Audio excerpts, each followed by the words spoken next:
Hello students, welcome to our channel learning notebook. आज इस video में हम क्लास 5 साइंस का चैप्टर एयर एंड वाटर करेंगे। इस चैप्टर का हर एक कंसेप्ट हम बहुत ही अच्छे से डिटेल में समझेंगे, तो इस चैप्टर को एंड तक जरूर देखिए। स्टूडेंट्स, हम लर्निंग नोटबुक चैनल पर क्लास 5 साइंस का पूरा सिलेबस कवर करने जा रहे हैं, तो इस वीडियो को तो देखें ही, साथ साथ हमारे चैनल लर्निंग नोटबुक को अभी सब्सक्राइब करें। और हाँ, एक और बात, इस वीडियो को देखने के बाद इस चैप्टर एयर एंड वाटर के लिए आपको कोई और वीडियो देखने की बिल्कुल जरूरत नहीं पड़ेगी।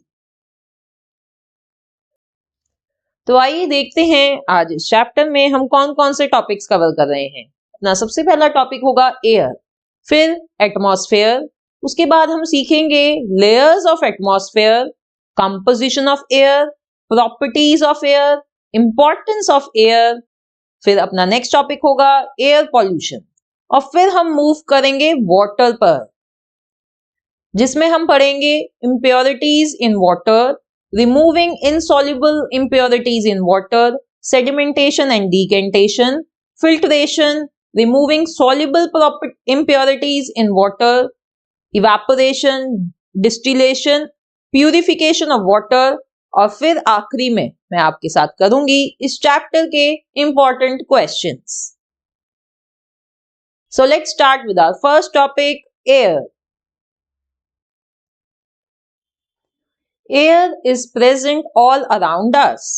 We can not see it, but we can certainly feel air when it moves. हम सभी को पता है कि हमारे आसपास हमेशा एयर यानी हवा होती है। हम उसे देख नहीं सकते, पर जब हवा चलती है तो डेफिनेटली हम उसे फील करते हैं, चाहे हम अपने बॉडी पे उसे फील करें, चाहे हम अपने सामने जो और चीजें हैं, पेड़ों के पत्ते हिलते हुए फील करें। जब हवा चलती है तो हमें डेफिनेटली फील होती है। And air is essential for our existence. हमारी एग्जिस्टेंस के लिए एयर बहुत ही जरूरी है। हम एयर के बिना, हवा के बिना कुछ मिनट से ज्यादा जिंदा नहीं रह सकते। तो एयर बहुत ही एसेंशियल कंपोनेंट है हमारी एग्जिस्टेंस का। Now let's understand what is the meaning of atmosphere.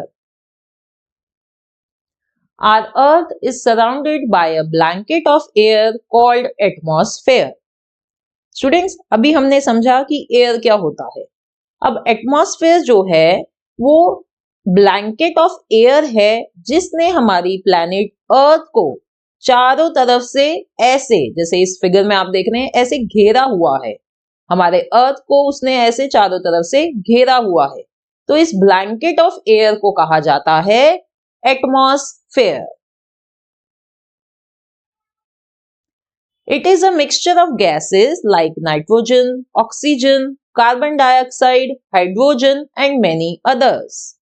तो ये जो एटमॉस्फेयर है ये गैसेस का मिक्सचर है। इसमें बहुत सारी अलग अलग तरीके की गैसेस हैं, जैसे कि nitrogen, oxygen, carbon dioxide, hydrogen, और भी बहुत सी गैसेस होती हैं, जैसे कि हीलियम, आर्गन, ऐसी और भी गैसेस होती हैं।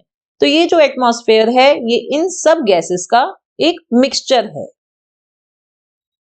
ये देखिए यहाँ पे इन सभी गैसेस के नाम, ये साइंटिफिक फॉर्मूलाज लिख दिए हमने इधर। ये नाइट्रोजन का है, ये ऑक्सीजन का है, ये कार्बन डाइऑक्साइड का, और ये हाइड्रोजन का।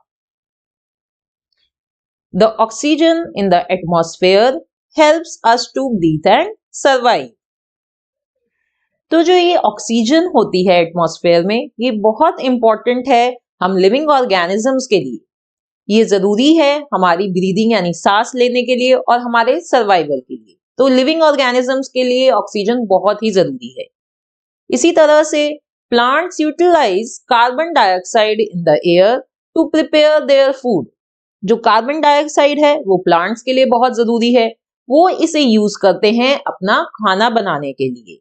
ठीक है स्टूडेंट्स, और इस प्रोसेस को हम क्या कहते हैं? इस प्रोसेस को हम कहते हैं photosynthesis. Apart from these gases, air also has dust, smoke and water vapor in it. अब इन गैसेस के अलावा भी जो एटमॉस्फेयर में और क्या क्या होता है? डस्ट भी होता है, स्मोक भी होता है और वाटर वेपर्स भी होते हैं।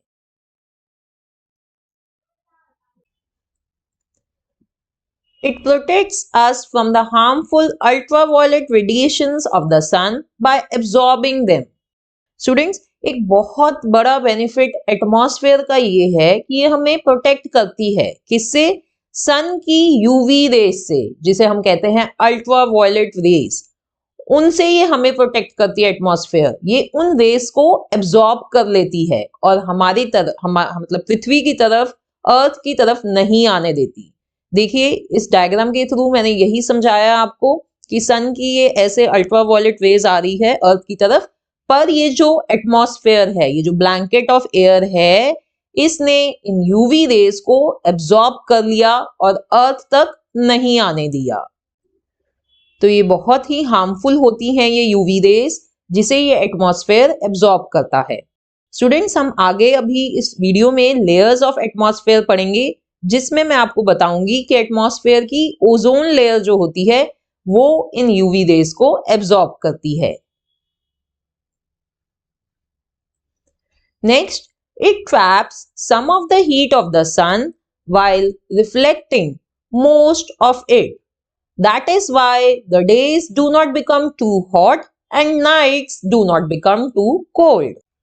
अब एक और बेनिफिट एटमॉस्फेयर का ये है कि ये डेज को, जो दिन होते हैं हमारे, उनको ज्यादा गर्म नहीं होने देती है और रातों को ज्यादा ठंडी नहीं होने देती है। कैसे? क्योंकि ये सन की जो गर्मी होती है, उसकी जो रेज होती हैं, उन्हें कुछ रेज को तो एब्जॉर्ब कर लेती है, बाकी रेज को ये रिफ्लेक्ट बैक कर देती है, वापस भेज देती है। देखिए, जैसे कि इस डायग्राम में मैं दिखा रही हूं, सन की जो हीट है, ये जो रेज आ रही हैं, कुछ ही आ पाएंगी अर्थ तक, बाकी ये रिफ्लेक्ट बैक हो रही हैं। इसी वजह से दिन में ना तो ज्यादा गर्मी होती है और ना ही जो नाइट्स होती हैं वो बहुत ठंडी होती हैं, क्योंकि एटमॉस्फेयर हेल्प कर रही है by trapping some of the heat of the sun while reflecting most of it. Now our next topic is layers of atmosphere. The atmosphere is divided into 5 layers. तो एटमॉस्फेयर है जो, वो 5 layers में divided है। कौन कौन सी हैं वो 5 लेयर्स? पहली है troposphere, then stratosphere, next one is mesosphere, thermosphere and last one is exosphere. चलिए स्टूडेंट्स, हम एक एक करके इन लेयर्स को अच्छे से समझते हैं। First is troposphere. It is the lowest layer of atmosphere. Starting at ground level, it extends upward to about 10 kilometers.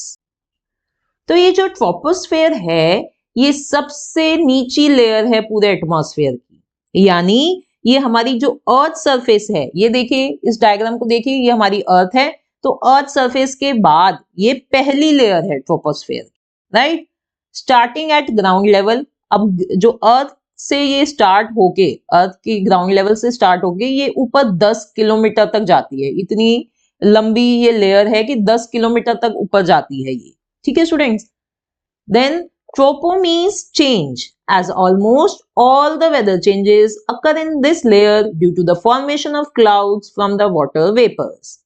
अब ट्रोपो का मतलब होता है चेंज, और इस लेयर का नाम ही ट्रोपोस्फेयर इसलिए है क्योंकि यहाँ पे जितने भी वेदर चेंजेस हैं, ऑलमोस्ट सारे वेदर चेंजेस इसी लेयर में होते हैं। कैसे होते हैं वो? Due to formation of clouds. यहाँ पे इस लेयर में बादल बनते हैं due to presence of water vapour. तो इसी वजह से इस लेयर में वेदर चेंजेस होते हैं, चाहे वो रेनफॉल हो, चाहे वो स्नोफॉल हो, सारे वेदर चेंजेस इसी लेयर में हो रहे हैं। और हम ह्यूमन बीइंग्स भी इसी लेयर में ही रहते हैं। We humans live in this layer only, troposphere. Next layer is stratosphere. The layer above troposphere is called stratosphere. अब ट्रोपोस्फेयर के ऊपर जो लेयर होती है, जैसे कि यहां आप देख सकते हैं, इसे कहते हैं stratosphere. This extends upwards from the troposphere to about 50 kilometres. अब ट्रोपोस्फेयर से ऊपर ये जाती है लेयर, कितने किलोमीटर्स तक जा रही है ये? 50 किलोमीटर्स तक। इतनी ऊंची लेयर है, इतनी बड़ी लेयर है ये। The ozone layer is found within this layer which absorbs most of the sun's ultraviolet rays. तो स्टूडेंट्स, मैंने अभी आपको बताया था जब मैं एटमॉस्फेयर समझा रही थी उसके बेनिफिट, तो मैंने कहा था कि मैं आपको उस लेयर के बारे में भी बताऊंगी जहां पे ये ओजोन लेयर होती है। तो स्ट्रेटोस्फेयर में ही होती है ओजोन लेयर, जो एब्जॉर्ब करती है सन की यूवी रेज। ये बहुत ही हार्मफुल रेज होती हैं यूवी रेज, ये स्किन कैंसर कर सकती हैं।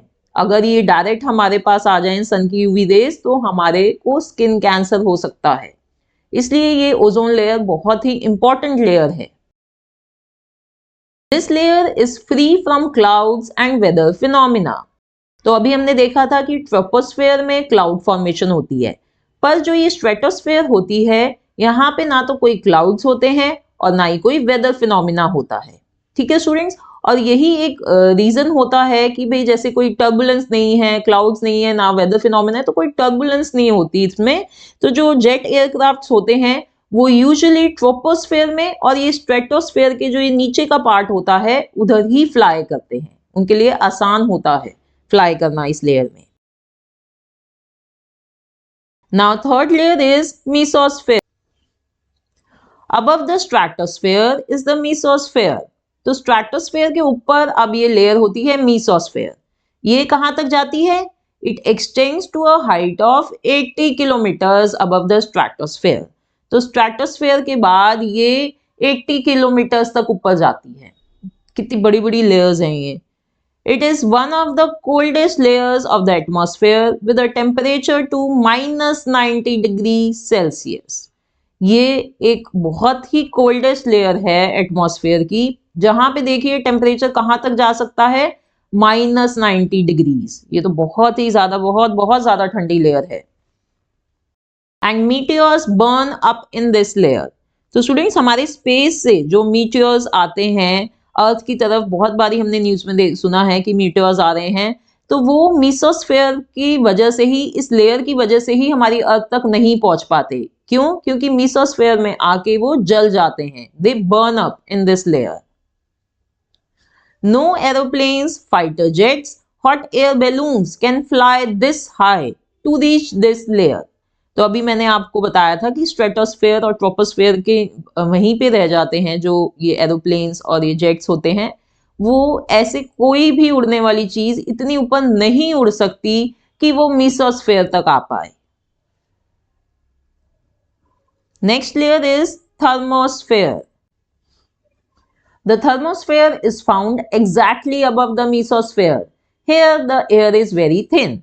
तो जैसे कि आप इधर इस डायग्राम में देख सकते हैं, मेसोस्फेयर के बाद आती है थर्मोस्फेयर। पर ये जो एयर की ये जो लेयर है, यहाँ पे बहुत ज्यादा थिन एयर है, यानी हमें सांस लेने में, ब्रीदिंग में बहुत प्रॉब्लम होगी इधर एयर, क्योंकि बहुत थिन हो जाती है इधर। Many satellites actually orbit Earth within this thermosphere.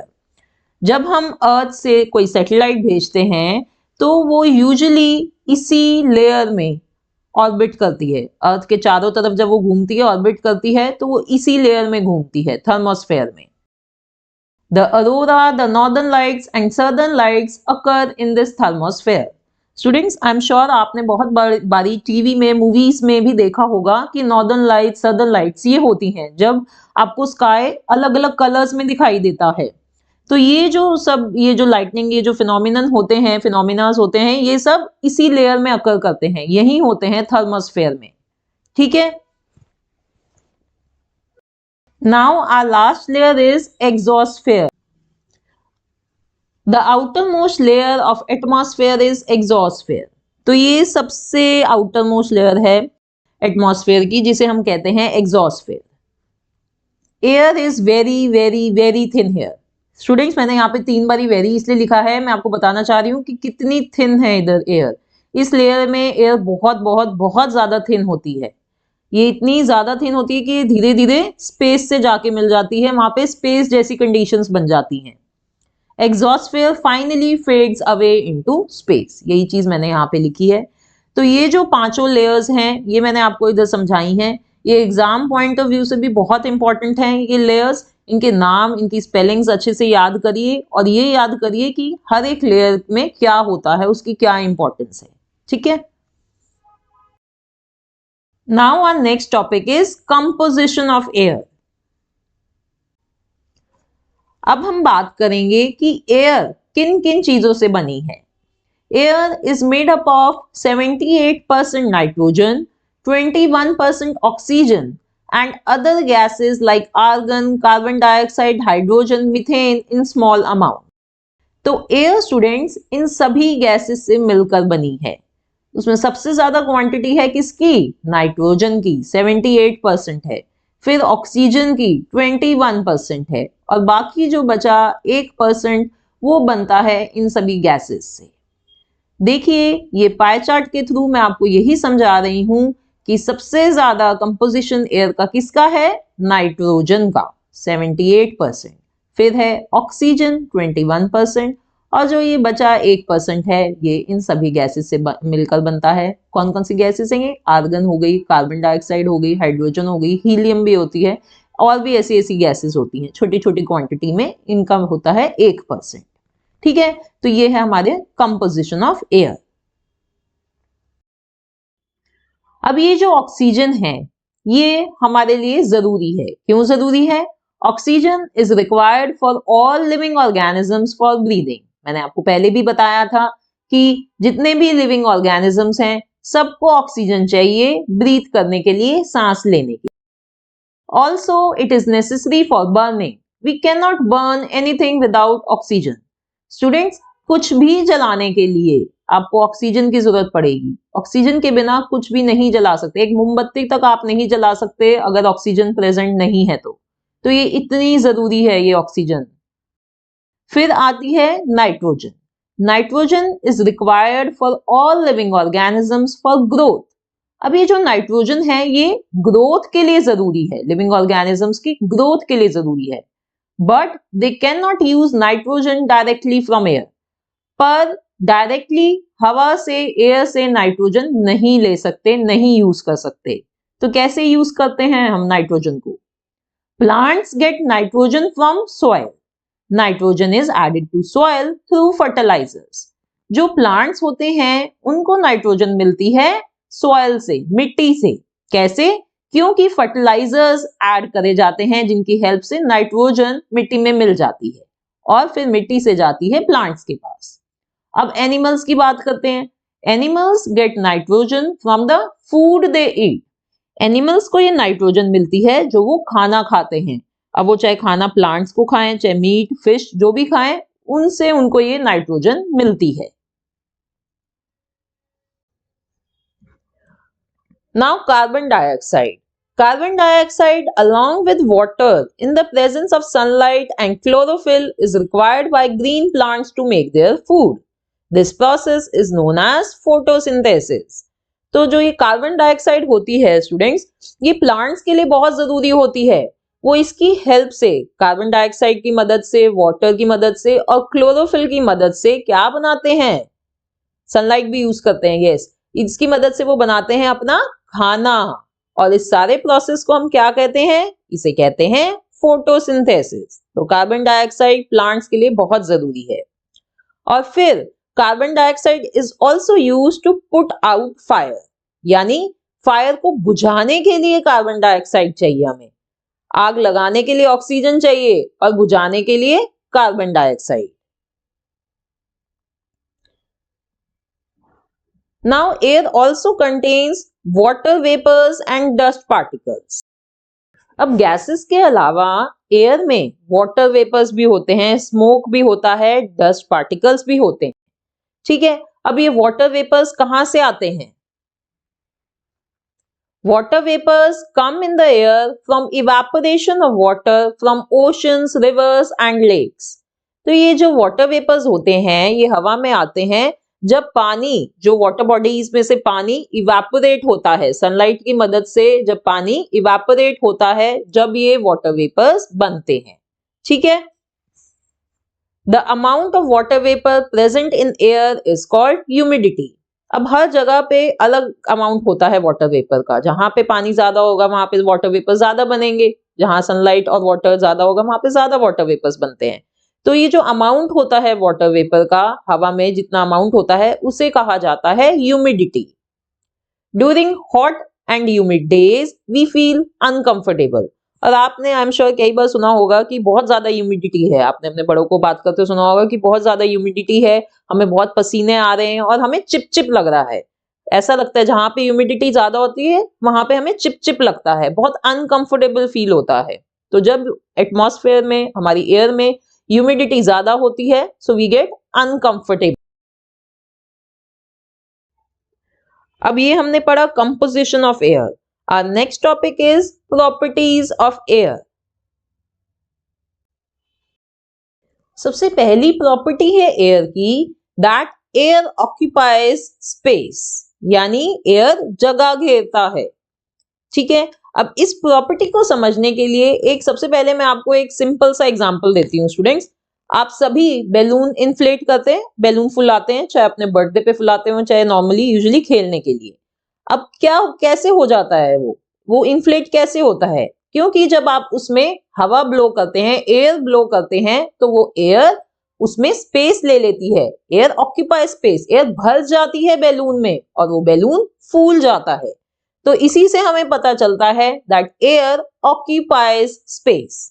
ठीक है, अब मैं आपको एक और एग्जांपल देती हूं इस प्रॉपर्टी को समझने के लिए। आप एक बकेट लीजिए, एक बकेट या एक टब कुछ भी लीजिए बड़ा सा, उसमें पानी भरिए, खूब सारा पानी डाल लिया हमने। अब हम एक ग्लास लेंगे और ग्लास को हम अपसाइड डाउन यानी हम उल्टा करके ऐसे सीधा पर उल्टी शेप में ऐसे हम डालने की कोशिश करेंगे, उसमें अंदर प्रेस करने की कोशिश करेंगे हम पानी में। आप नोटिस करेंगे कि वो खाली ग्लास भी नीचे नहीं जा पा रहा, आपको बहुत ज्यादा प्रेशर देना पड़ रहा है। ऐसा क्यों?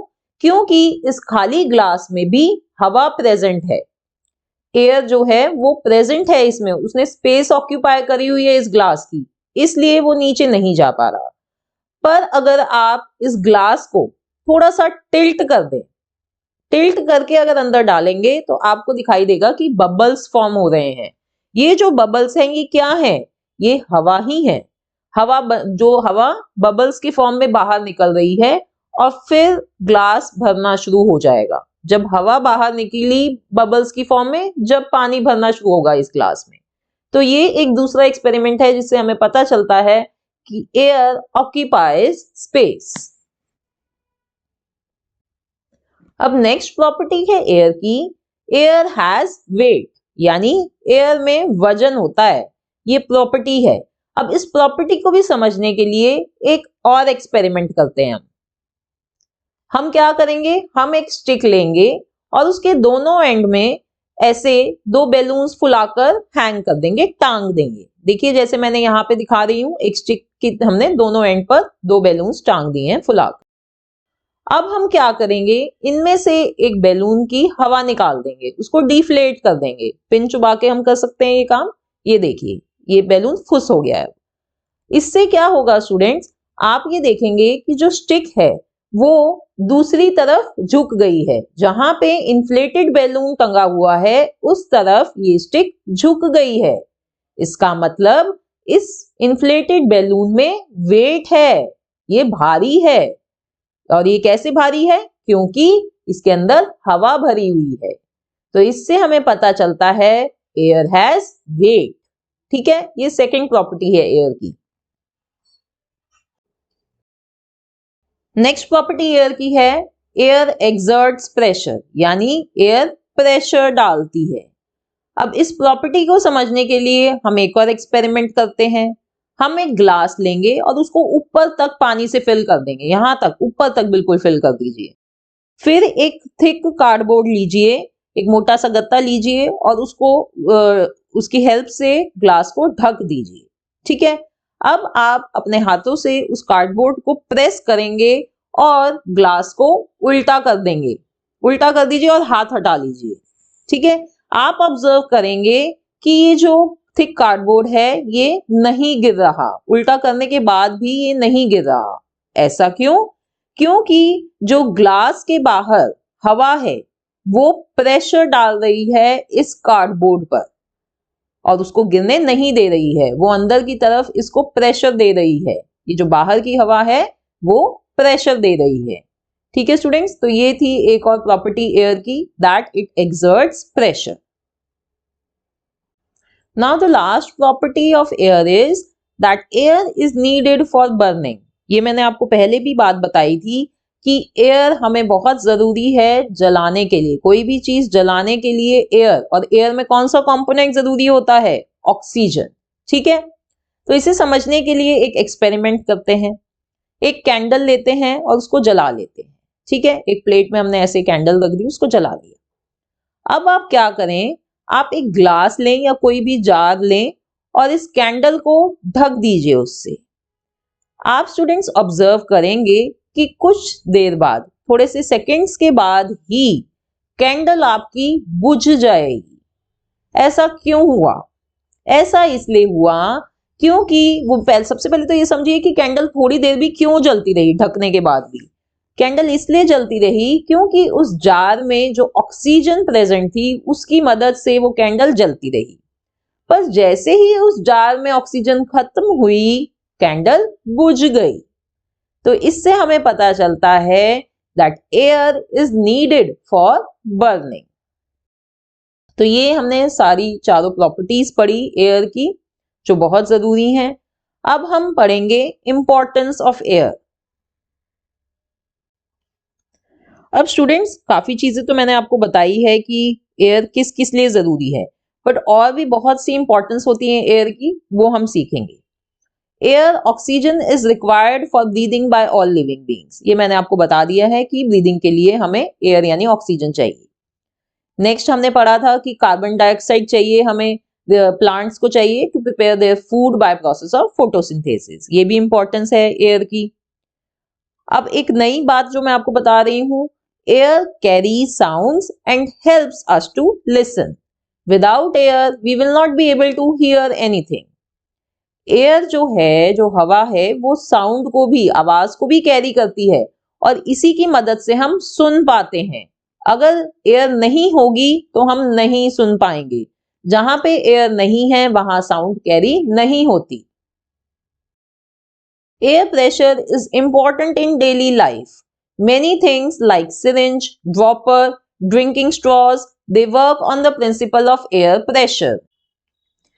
अब जो एयर प्रेशर होता है वो भी बहुत जरूरी है हमारे लिए। ये ऐसी ऐसी चीजें जैसे कि सिरिंज जो डॉक्टर्स यूज करते हैं, ड्रॉपर्स, स्ट्रॉज जो हम बच्चे भी बहुत बारी यूज करते हैं स्ट्रॉज, ये सभी वर्क करते हैं एयर प्रेशर पर।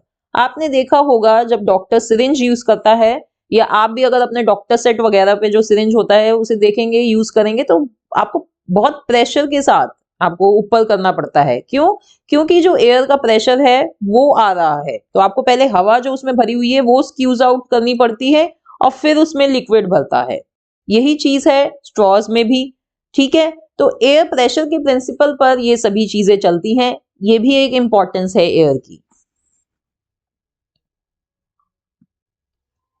Next importance, air that is oxygen helps in burning. Without air there will not be any fire. ये मैंने आपको अभी properties of air में भी समझाया है कि कितनी जरूरी है ऑक्सीजन बर्निंग के लिए। उसकी ऑक्सीजन अगर ना हो तो हम कुछ भी नहीं जला सकते। Air that is nitrogen is required by all living organisms for their growth. It is also used to prepare fertilizers. ये भी हमने पॉइंट पढ़ा है कि नाइट्रोजन की जो इंपॉर्टेंस होती है उसमें बताया था मैंने कि लिविंग ऑर्गेनिजम्स को ग्रोथ के लिए नाइट्रोजन बहुत जरूरी होती है और नाइट्रोजन फर्टिलाइजर्स बनाने के लिए भी इस्तेमाल होती है।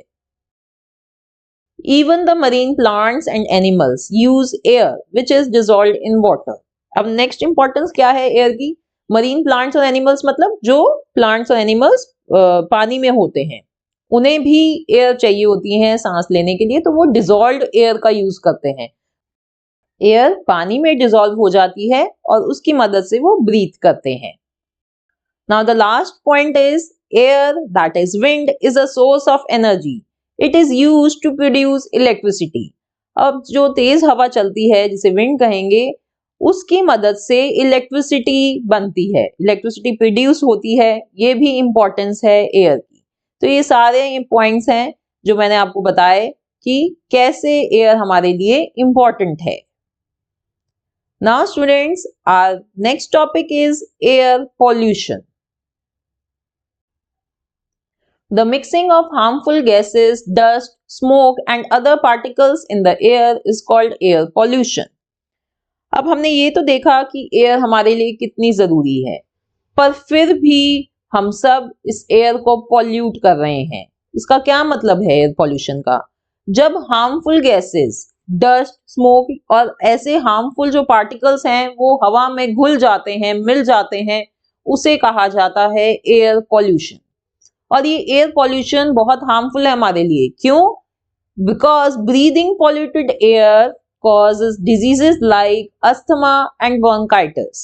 क्योंकि जब हम ऐसी हवा में सांस लेते हैं, उसको अपने अंदर लेते हैं, तो हमें ऐसे डिजीजेस हो सकते हैं जैसे कि अस्थमा, ब्रोंकाइटिस। तो ऐसे रेस्पिरेटरी डिजीजेस हमें हो सकते हैं, इसलिए एयर पॉल्यूशन बहुत ज्यादा हार्मफुल है। अब स्टूडेंट्स, ये जो एयर पॉल्यूशन का टॉपिक है, ये मैंने बहुत ही डिटेल में अपनी एक सेपरेट वीडियो जिसे एनवायरमेंटल पॉल्यूशन में मैंने इंक्लूड करा हुआ है, ये एक अलग से वीडियो मैंने अपने चैनल लर्निंग नोटबुक पर डाली हुई है। तो वहां पे आप इस एयर पॉल्यूशन के टॉपिक को अच्छे से समझ सकते हैं। अब हमारा नेक्स्ट टॉपिक है वाटर।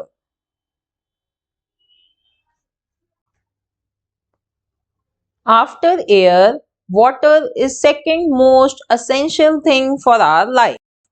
अब हमने एयर का पढ़ा कि एयर कितनी जरूरी है हमारे सर्वाइवल के लिए, सारे लिविंग ऑर्गेनिजम्स के survival.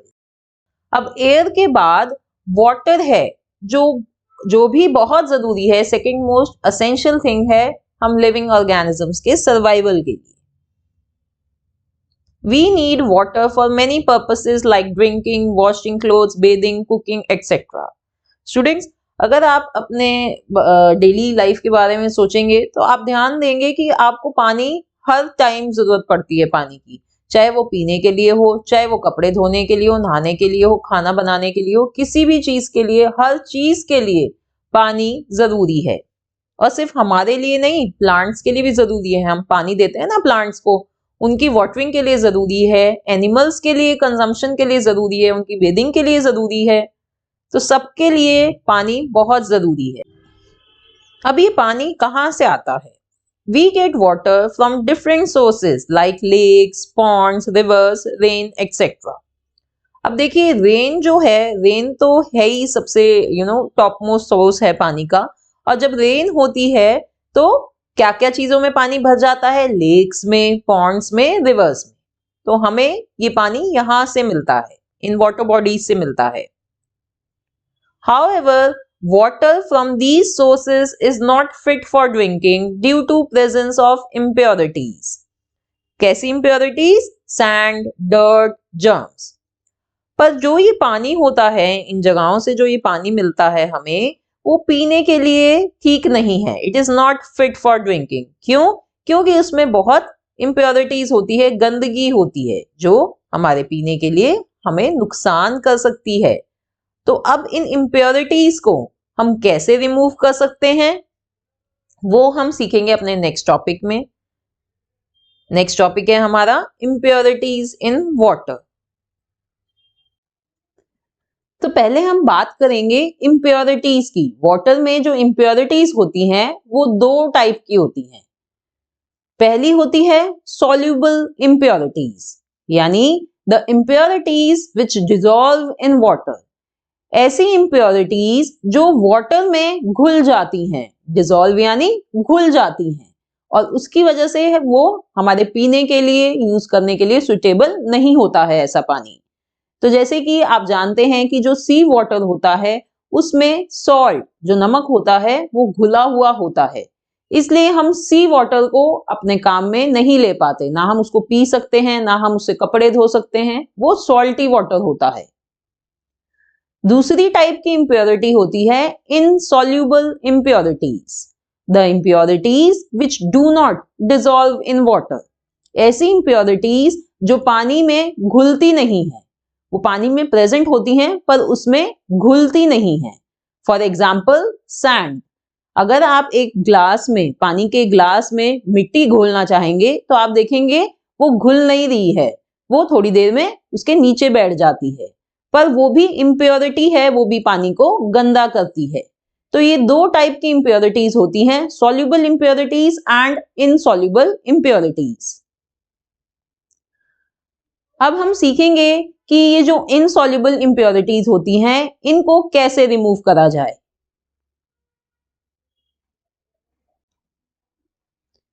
Insoluble impurities in water can be removed by methods।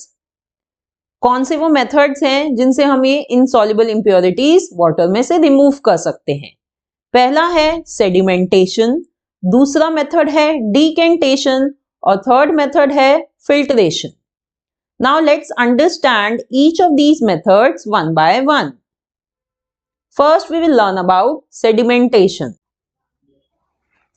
The heavy insoluble impurity settles down when mixture is left undisturbed for some time. Then the process is called sedimentation. तो students, ये जो sedimentation process है ये उन impurities को अलग करने के लिए होता है जो थोड़ी हैवी हो और इनसॉल्युबल हो। ठीक है, ऐसी इम्प्योरिटीज को हटाने के लिए होता है। यानी कि हम पानी में से इन इम्प्योरिटीज को हटाते हैं तो हमें साफ पानी मिल जाता है और ये इम्प्योरिटीज भी हट जाती हैं। इस प्रोसेस को हम कहेंगे सेडिमेंटेशन, जिसमें हमने मिक्सचर को, पानी के मिक्सचर को थोड़ी देर के लिए ऐसे रख दिया है अनडिस्टर्ब्ड, यानी उसको छेड़ा नहीं, हमने उसको रख दिया है। तो थोड़ी देर बाद जो इम्प्योरिटी होगी वो नीचे सेटल डाउन हो जाएगी। देखिए, जैसे कि इस डायग्राम में, इस पिक्चर में मैं आपको दिखा रही हूँ, ये एक ग्लास में ये मिक्सचर है सैंड और वाटर का। आपको ये दिख रहा है कि कैसे ये पानी इतना गंदा सा दिख रहा है, इसमें मिट्टी मिली हुई है। अब अगर मैं कुछ देर के लिए इसको रख दूं, इसको ना छेड़ूं मैं ग्लास को, तो कुछ देर बाद जो ये मिट्टी है इस पानी में ऐसे नीचे बैठ जाएगी। ये देखिए इधर, ये नीचे बैठ गई और जो साफ पानी है वो हमें यहाँ ऊपर दिखता है। तो इस तरह से हमें साफ पानी ऊपर से हम ले लेंगे और नीचे मिट्टी रह जाती है।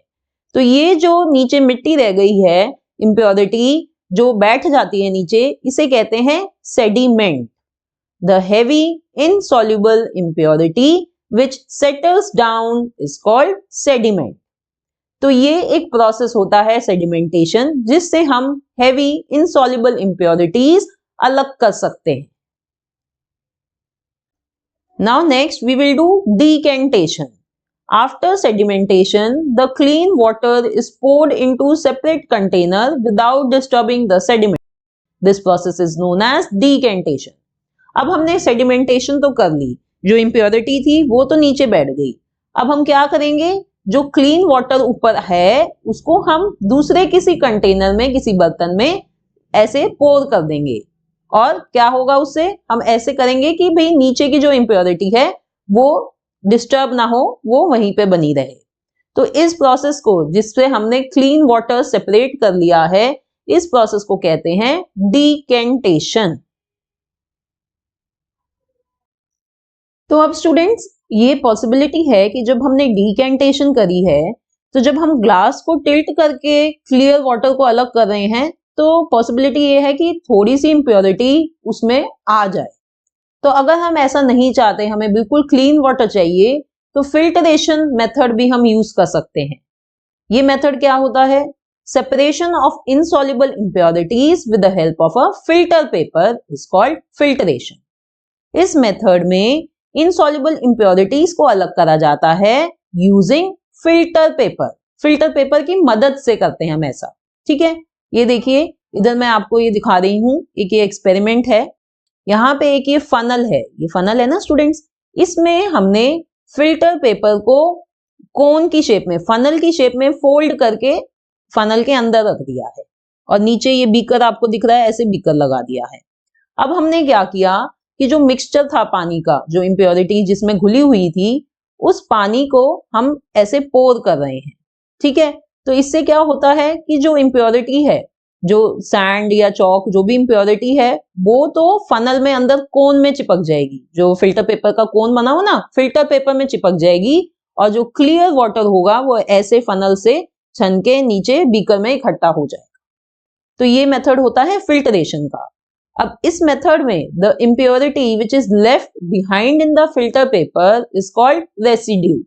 तो जो फिल्टर पेपर में जो इम्प्योरिटी रह जाती है उसे कहते हैं रेसिड्यू, और जो क्लीन वाटर जो बीकर में पोर हो रहा है उसको कहते हैं फिल्टरेट। ठीक है, रेसिड्यू एंड फिल्टरेट। तो ये सभी मेथड जो मैंने आपको बताए हैं, इनकी हेल्प से हम इनसॉल्युबल इम्प्योरिटीज को वाटर से सेपरेट कर सकते हैं। अब नेक्स्ट हम समझेंगे how to remove soluble impurities in water. Soluble impurities are more difficult to separate than insoluble impurities. Students, soluble impurities ज्यादा मुश्किल हैं वाटर में से सेपरेट करनी as compared to insoluble impurities. क्यों? क्योंकि soluble impurities वाटर में घुल चुकी होती हैं, वो उसमें डिसॉल्व हो चुकी होती हैं, इसलिए वो ज्यादा डिफिकल्ट होती हैं अलग करनी। Soluble impurities in water can be removed by following methods. अब हमारे पास ये दो मेथड्स हैं जिनकी हेल्प से हम सॉल्युबल इम्प्योरिटीज को अलग कर सकते हैं। पहला मेथड है इवेपोरेशन और दूसरा है डिस्टिलेशन। तो पहले हम इवेपोरेशन को समझते हैं। Evaporation is a simple method. The impure solution with impurities such as salt और sugar is heated till all the water evaporates and the impurity is left behind. तो evaporation जो है वो एक simple method है। इसमें क्या होता है, जो हमारा impure solution है, जो पानी और impurities जैसे कि salt या sugar में घुली हुई है पानी में, उस पानी को हम गर्म करते हैं, हीट करते हैं उसको। कब तक हीट करते हैं? जब तक वो पानी जो है वो इवेपोरेट ना हो जाए, यानी वो भाप बनकर उड़ ना जाए और जो इम्प्योरिटी है वो पीछे रह जाए। अब देखिए फॉर एग्जाम्पल, ये जो एक बीकर है इसे हम यहाँ पे हीट कर रहे हैं, इसके नीचे हमने यहाँ पे आग लगा दी है और इसे हम हीट कर रहे हैं, जिसमें इस पानी में क्या घुला हुआ है, इसमें सॉल्ट घुला हुआ है। तो हम जब तक इसको गर्म करते रहेंगे जब तक ये सारा पानी भाप बनकर उड़ ना जाए और नीचे बीकर में क्या रह जाएगा, फिर सिर्फ सॉल्ट। ठीक है स्टूडेंट्स, तो अब बस इवेपोरेशन मेथड का यही वो नुकसान है कि हम इसे जब ही यूज कर सकते हैं जब हमें पानी नहीं चाहिए, सिर्फ उसकी इम्प्योरिटीज चाहिए। इसी मेथड की हेल्प से जो नमक बनता है, आप अपने घर में, आपके घर में रोज सॉल्ट यूज होता है, वो नमक इसी मेथड से ही बनता है। सी का जो पानी है, सी वाटर, उसे पिट्स में, बहुत सारी पिट्स, गड्ढे बड़े बड़े खोदे जाते हैं, उनमें पानी डाल दिया जाता है और उनको इवेपोरेशन के लिए छोड़ दिया जाता है। तो जब वो पानी इवेपोरेट हो जाता है तो नीचे क्या बचता है, नीचे नमक बचता है। वो नमक को उसको फर्दर फिल्टर करके उसको अच्छे से बनाकर आपके घरों में पहुंचाया जाता है। फिर तो इवेपोरेशन की मेथड से ही ये सब काम होते हैं। अब अगर हमें इम्प्योरिटी नहीं, पानी भी चाहिए, तो उसके लिए क्या करें? उसके लिए मेथड हमें यूज करना पड़ता है distillation. Distillation is a two-step process which involve evaporation followed by condensation. तो अब ये जो डिस्टिलेशन प्रोसेस है इसमें दो स्टेप्स होते हैं। पहले तो इवेपोरेशन होता है, पर उसके बाद कंडेंसेशन भी होता है। कंडेंसेशन क्या होता है स्टूडेंट? कंडेंसेशन वो प्रोसेस होता है जिसमें वाटर वेपर्स को दोबारा वाटर में कन्वर्ट कर दिया जाता है अपॉन कूलिंग। ठीक है, तो ये दोनों इसमें ये प्रोसेस इन्वॉल्व होते हैं डिस्टिलेशन में। आइए इस डायग्राम के थ्रू मैं आपको ये डिस्टिलेशन प्रोसेस समझाती हूँ। यहाँ देखिए, ये जो आपको ये ट्यूब दिखाई दे रही है, इसमें ये नीचे क्या है, ये सॉल्ट वाटर है, यानी ऐसा पानी है जिसमें नमक घुला हुआ है। अब हमें नमक को अलग करना है और हमें पानी को भी अलग करना है। हमें पानी भी चाहिए अब इस प्रोसेस में। तो इसके लिए सबसे पहले हम इवेपोरेशन प्रोसेस यूज करेंगे। तो हमने नीचे इसको गर्म करना शुरू करा। ये देखिए यहाँ पे एक बर्नर जला दिया है। अब जब बर्नर जलाया तो धीरे धीरे क्या होने लगा, पानी उबल कर भाप बनना, वाटर वेपर्स बनने शुरू हो गए। ठीक है, तो अब इन वाटर वेपर्स को हमने उड़ने नहीं दिया, वो यहाँ इस ट्यूब में आकर इस ट्यूब में आने शुरू हो गए, इधर वाटर वेपर्स। अब इन वाटर वेपर्स का क्या हो रहा है, हम उन्हें ठंडा कर रहे हैं। उनको ठंडा जब करना शुरू करते हैं, कंडेंसर की हेल्प से हम उनको ठंडा कर रहे हैं, तो वो वाटर वेपर्स वाटर ड्रॉपलेट्स में कन्वर्ट होने शुरू हो जाते हैं, ये देखिए। और ड्रॉपलेट्स बनकर वो इधर इधर इस बीकर में कलेक्ट होना शुरू हो गए हैं। ये देखिए इधर लिखा है ना, मैंने लिखा है dripping condensation and collected fresh water. अब ये पानी स्टूडेंट्स ये बहुत ज्यादा फ्रेश होता है, बहुत ज्यादा क्लीन होता है ये पानी, ठीक है। तो अब मेरे को इधर पानी मिलने लग गया है, एक जगह फ्रेश वाटर। अब दूसरी तरफ देखिए, इधर इधर क्या हो रहा है, जब सारा पानी इवेपोरेट हो जाएगा तो नीचे क्या बचेगा, नीचे बचेगा सॉल्ट, ठीक है। तो यहाँ पे ट्यूब में मुझे इम्प्योरिटी सॉल्ट भी मिल गई है अलग से, और इधर बीकर में मेरे को फ्रेश वाटर मिल रहा है with the help of evaporation which is followed by condensation. So in distillation we obtain both impurities as well as pure water, ठीक है। तो इस डिस्टिलेशन प्रोसेस में हमें दोनों चीजें मिल जाती हैं, इम्प्योरिटी भी मिल गई है और प्योर वाटर भी मिल गया है। The water collected in this way is the purest form of water. ये बहुत ही प्योर वाटर होता है, बहुत ही साफ पानी होता है ये जो हम इस प्रोसेस से ऑब्टेन करते हैं। इस पानी को कहते हैं distilled water and it is used in science laboratories and car batteries. ये इतना साफ पानी होता है कि इसे हम अपनी लेबोरेटरीज में भी यूज करते हैं और कार की बैटरीज में भी यूज करा जाता है, इसे कहते हैं डिस्टिल्ड वाटर। तो ठीक है स्टूडेंट्स, तो ये दो मेथड्स मैंने आपको समझाए जिनसे हम सॉल्यूबल इम्प्योरिटीज को अलग कर सकते हैं पानी में से। Now our next topic is purification of water. Water is a carrier of many diseases, therefore drinking water needs to be purified before using it. ये तो स्टूडेंट्स हम सभी को पता है कि हमें हमेशा पीने का पानी जो पीते हैं हम उसे साफ करके ही पीना चाहिए, हमें साफ सुथरा पानी पीना चाहिए, अदरवाइज हम बीमार हो जाते हैं। तो पीने के पानी को प्यूरिफाई करने के लिए कौन कौन से मेथड्स हैं वो हम समझेंगे। Normally 3 methods of purification are in practice, these are boiling, distillation and chlorination. पहला है boiling. This is the easiest and the most common method to purify water before drinking. ये बहुत ही आसान प्रोसेस है और ये बहुत कॉमन मेथड है पानी को प्यूरिफाई करने का पीने से पहले। इसमें क्या करते हैं हम इसमें पानी को बॉयल करते हैं। Boiling kills the germs present in it. Remember that boiling should be continued for at least 10 minutes. तो बॉइलिंग जब हम पानी की करते हैं उससे क्या होता है कि जो जर्म्स होते हैं पानी में वो मर जाते हैं। पर हमें ये बात ध्यान रखनी होती है कि हमें पानी को मतलब कॉन्टिन्यूसली 10 मिनट, कम से कम 10 मिनट जरूर बॉयल होते रहना चाहिए। ये नहीं है कि पानी को गर्म करना है, आपने उसको बॉयल करना है और वो भी फॉर एटलीस्ट 10 मिनट्स।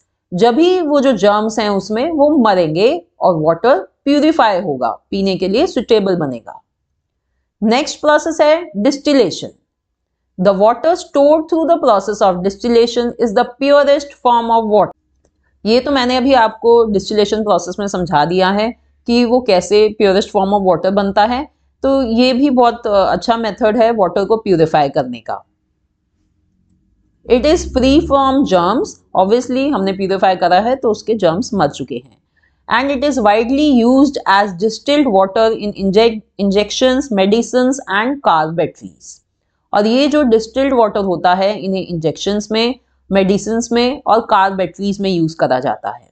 अगर आपके घर में कोई छोटा बच्चा है और अगर कभी आपकी मदर उनके लिए एंटीबायोटिक्स परचेज करती है तो उसमें आप देखेंगे कि एंटीबायोटिक्स का जो पाउडर होता है वो अलग से मिलता है और साथ में वो पानी देते हैं उस एंटीबायोटिक में घोलने के लिए।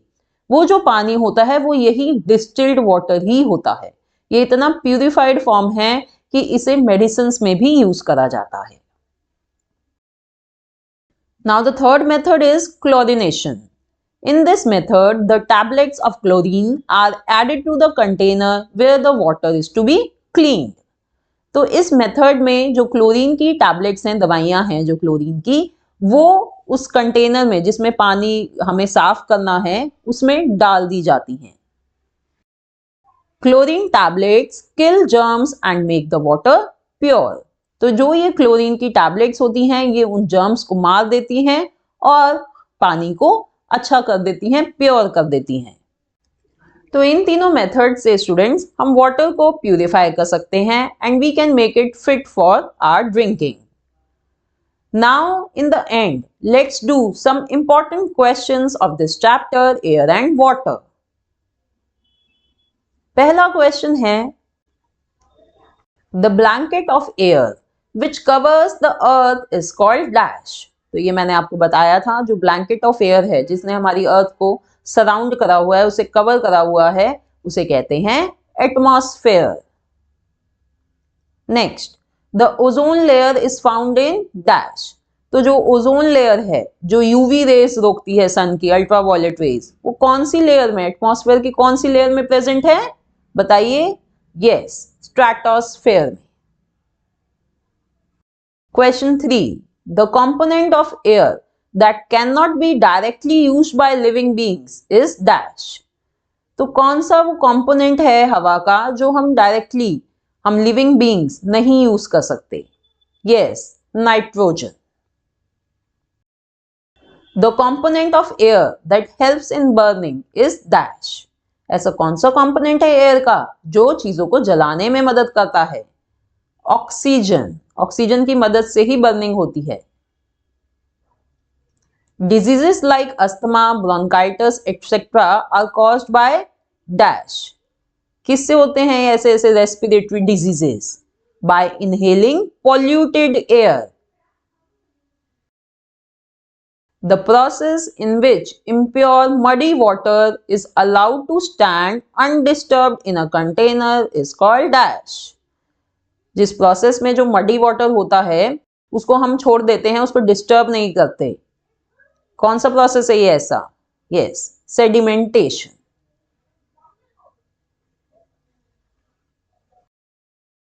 Next question, the easiest and common method of purifying water is that. कौन सा सबसे इजी और कॉमन मेथड है प्यूरिफाई करने का वाटर? बॉइलिंग, डिस्टिलेशन या क्लोरिनेशन या all of these? Yes, boiling. Let's see the next question, purification of water first by evaporation and then by condensation is called as dash. तो ये कौन सा process होता है वाटर को प्यूरिफाई करने का जिसमें हम पहले इवेपोरेशन करते हैं और फिर कंडेंसेशन करते हैं? Yes, it is distillation. Things like syringe, dropper, drinking straw work on the principle of water pressure, air pressure, pressure of container, or all of these? Air pressure. Now the last one, aquatic animals get air dissolved in dash. Plants, atmosphere, water, or none of these? Answer is water. तो students, मुझे उम्मीद है कि आपने ये chapter air and water अच्छे से पढ़ लिया है और आपको समझ आ गया है। ये बहुत इंपॉर्टेंट चैप्टर है एग्जाम पॉइंट ऑफ व्यू से, तो इस वीडियो को आप बार बार देखें और इस चैप्टर को समझिए। Thanks for watching, see in the next video, bye bye.